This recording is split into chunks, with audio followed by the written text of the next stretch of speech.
Andito kami ngayon sa Sheraton Cavalier dahil katatapos lang ng Christmas party ng McDonald's. First ever Christmas party namin mga salaried managers at marami na kami mga temporary workers na naging manager. So, kita nyo ngayon.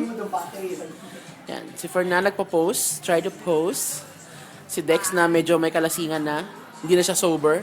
0.5 na ang kanyang BAC.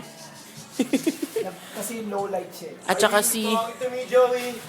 I'm not talking to you. Sobrang low light. Ano sama mo, kuya? Ang sama mo, kuya. Pamangkin? Oh, you saw me? Oh my God. Ang sama mo, kuya. Take out the camera. Ang kamay mo, Dex. And then we have Priscilla Fudge. taking picture. One. Yan. It's Priscilla Nakikita Andromeda. yung ano, Dex. Ang ganda ng buhok ni Priscilla, oh. Itim na itim. Parang piluka lang. Bakit? Yan. Ito ang Chevalier. Cavalier. Yan, i-record ko na yung sarili ko.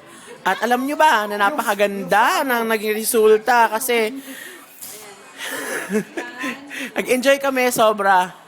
Yan, kita mo, ganyan po ang epekto ng alak, kaya sa mga minors, huwag nyo pong gagayahin nasa likuran I said, ko. what the fudge? Ayan na. Kasi ang BAC po niya ay 0.5 na po, beyond normal, and hindi na po siya pwede mag-drive.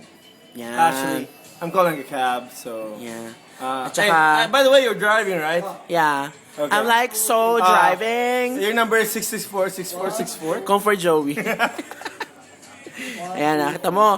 Ayan na nagagawa ng epekto ng alak. Straight English. 1, 2, Yan, may bagong dating tayo sa party.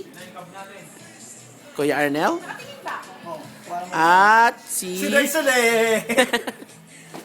at si Priscilla. Ayan, no? Ang ganda-ganda, parang virgin lang. Na walang koneho. Tsaka si Malon.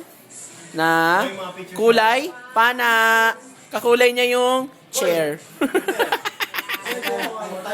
Yan. Yan. Parang ambasador ng US. At nag-report po ako dito live na live sa Sheraton Cavalier, Saskatoon, Canada para sa recently concluded Managers Christmas Party! Picture mo muna.